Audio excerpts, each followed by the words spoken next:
आज ही के दिन हम कह देते हैं कि ये बहाली हो जाने दीजिए, और इसके बाद बाकी लोग भी हैं, उनके लिए भी, उनके हित में जो काम करने वाले हैं, बेहतर करने के लिए हम लोग कुछ काम कर देंगे कि सब सरकार से जुड़ जाएंगे। बाकी जितने भी टीचर हैं, ये कौन किया था? ये हम ही लोग कर दिए थे, इसलिए कि हम बच्चे बच्चियों को पढ़ाना चाहते थे, तो हम ही ने कह दिया था कि पंचायती राज संस्थाओं से, नगर निकायों के माध्यम से बहाली हो जाएगा। अब वो करते थे, बहुत हुआ, और उनके लिए सरकार पैसा ही देती है। आज 4,000 से शुरू हुआ, आज कहां पहुंच गया? 40,000 से ऊपर भी पहुंच गया। कि पढ़ाइए ठीक से, आज जो पढ़ाएंगे नहीं, आज जब गायब रहेंगे तब कार्रवाई होगी। शिक्षा के क्षेत्र में भी कितना काम किया गया, सब चीज पर सार्वजनिक ध्यान दिया गया। शिक्षा का स्तर सुधारने के लिए कितना हम लोगों ने खोला। जब से काम करने का मौका मिला तो बहुत जल्दी हमने शुरू में ही 2006 से ही 21,291 नए प्राथमिक विद्यालय खोल दिए गए थे और 19,725 प्राथमिक विद्यालयों को मध्य विद्यालय तक उत्क्रमित किया गया और 63,871 विद्यालय भवन बनाए गए। प्राथमिक विद्यालयों के 2.25 लाख से अधिक क्लासरूम का निर्माण किया गया। सभी विद्यालयों में छात्र एवं छात्राओं के लिए अलग अलग शौचालय बना दिए गए। लड़का के लिए, लड़की के लिए शौचालय अलग बना दिया गया। पहले ये सब कुछ नहीं था, तो भी कर दिया गया। और विद्यार्थियों के लिए पोशाक, साइकिल, छात्रवृत्ति और अन्य कई योजनाएं लागू की गई है। सब तो आप जानते ही हैं, हम लोगों ने शुरू कर दिया था 8 के समय से। पहले लड़कियों के लिए शुरू किया 8वें के बाद से, और उसके बाद लड़कों ने डिमांड किया तो 11 से उनके लिए भी शुरू कर दिया। अब कितना ज्यादा सबकी सुविधा हो रही है। अब बालिकाओं की शिक्षा से जनसंख्या के स्थिरीकरण का बिल्कुल सीधा संबंध है। इसी को ध्यान में रखते हुए सभी पंचायतों में 10+2 10+2 स्कूल स्थापित करने का निर्णय लिया गया और अब अधिकतर पंचायतों में 10+2 स्कूल स्थापित हो गए हैं और जहां पठन पाठन प्रारंभ हो गया। लेकिन इसके अलावे देखते हुए उसको और विद्यालयों के भवन को ठीक करने के लिए 2,768 स्कूलों में नए भवन और 3,503 विद्यालयों में अतिरिक्त क्लासरूम आदि का निर्माण किया जा रहा है। और इसमें सरकार ने जो तय कर दिया है, इसमें जो निर्णय कर दिया गया, 7,530 करोड़ रुपए की स्वीकृति दे दी गई है। तो ये सब काम किया जा रहा है। सरकारी विद्यालयों में कार्यरत शिक्षकों की कुल संख्या 4,39,496 है, जिनमें से सरकारी शिक्षकों की संख्या 59,720 है और पंचायत और नगर निकायों को मिलाकर कुल नियोजित शिक्षकों की संख्या 3,79,000 और 776 है। इसके अतिरिक्त राज्य के विद्यालयों में गुणवत्तापूर्ण शिक्षा उपलब्ध कराने हेतु सरकारी शिक्षकों के कुल 1,70,461 पदों पर स्वीकृति की कार्रवाई बिहार लोक सेवा आयोग द्वारा की जा रही है। अब इसमें समझ लीजिए कि 1 से 5 तक के प्राथमिक विद्यालयों में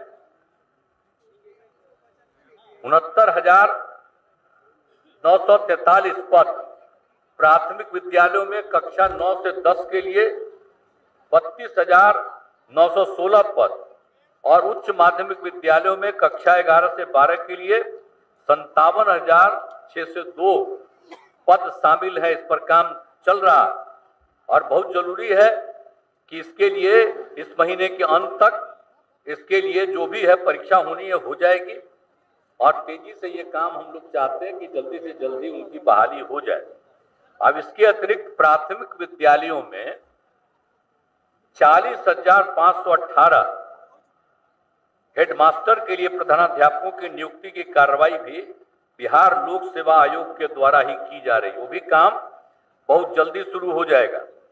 अब विद्यालयों में शैक्षणिक वातावरण में लगातार सुधार किया जा रहा और बाकी सब चीजों के लिए एक बात हम बता देना चाहते हैं, बाकी जितने भी टीचर हैं ये कौन किया था? ये हम ही लोग कर दिए थे, इसलिए कि हम बच्चे बच्चियों को पढ़ाना चाहते थे तो हम ही ने कह दिया था कि पंचायती राज संस्थाओं से, नगर निकायों के माध्यम से बहाली हो जाएगा। अब वो करते थे, बहुत हुआ और उनके लिए सरकार पैसा ही देती है। आज 4,000 से शुरू हुआ, आज कहां पहुंच गया? 40,000 से ऊपर भी पहुंच गया। तो ये सब किया गया है। अब कई जगह पर कुछ बोलते रहते हैं, हम तो भाई अब कई जगह कुछ लोगों को देखा गया, अब पढ़ाई वढ़ाई ठीक ढंग से कहीं कहीं जब नहीं हुई तो हमने कहा कि सबको देखिए कि काहे नहीं पढ़ा रहा, हम बच्चे बच्चियों को सब जगह पढ़ाना चाहते हैं। तो इसी के लिए वो काम किया। तभी हमने तय किया कि जैसे पहले सब दिन सरकारी होता था, इस बार भी सरकारी तौर पर हम लोग इस काम को फिर कर देंगे, यानी पूरे तौर पर ये काम किया जा रहा है। तो आप समझ लीजिए कि ये जो किया गया है। अब बाकी जितने भी हैं तो इनके लिए भी हम लोग ध्यान दे रहे हैं। अब वो चिंता न करें, आज ही के दिन हम कह देते हैं कि ये बहाली हो जाने दीजिए और इसके बाद बाकी लोग भी हैं, उनके लिए भी, उनके हित में जो काम करने वाले हैं, बेहतर करने के लिए हम लोग कुछ काम कर देंगे कि सब सरकार से जुड़ जाएंगे। ये काम हम लोगों के मन में है, लेकिन पहले ये काम हो जाएगा और इसके बाद बाकी सब लोगों से बात करके, और अभी देखा जा रहा है और हम सब से आग्रह करते हैं कि पढ़ाइए ठीक से। आज जो पढ़ाएंगे नहीं, आज जब गायब रहेंगे तब कार्रवाई होगी। आप पढ़ाए रहिएगा तो सरकारी तौर पर भी आगे हम सोच करके करवाने के बारे में हम लोगों के दिमाग में बात है, वो सब करेंगे। तो इसलिए सब लोग मिल करके और सब जगह बच्चे बच्चियों को पढ़ाइए। ये पढ़ाना कितना जरूरी है।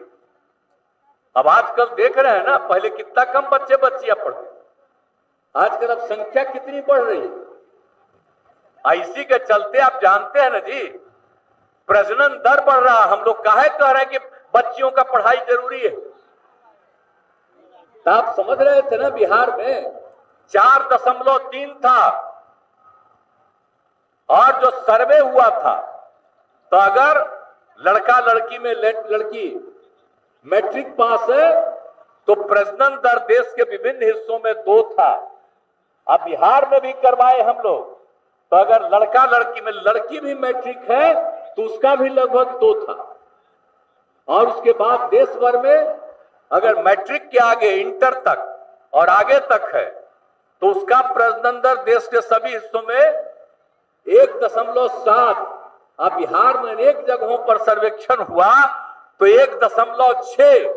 इतनी खुशी आई हमको कि अब हम सब लड़की को भी इंटर तक पढ़वावेंगे। और देखिए अब पढ़ने लगी है तो आपको पता है, अब जो हमारे बिहार का प्रजनन दर 4.3 था, अब घटते घटते पिछले साल में ही 2.9 हो गया। और इसी तरह से सब लड़कियां पढ़ेंगी तो जरूर बिहार का भी प्रजनन दर 2 पर आ जाएगा। अब बिहार क्या स्थिति आप जानते हैं ये? अब बताइए, हम लोगों का बिहार का तो 12वां नंबर पर न है जी, लेकिन आप जितना क्षेत्रफल है उसके हिसाब से, लेकिन आबादी जितनी ज्यादा है, जितने लोग हैं, जनसंख्या है, वो तीसरे नंबर पर। तो अगर अब ये पढ़ाई हो जाएगी और पूरे तौर पर, तो धीरे धीरे कुछ वर्षों में घटेगा और बिल्कुल सब ठीक हो जाएगा। तो इसलिए हम लोग जो शिक्षा पर पूरे के पूरे तौर पर जोर दे रहे हैं,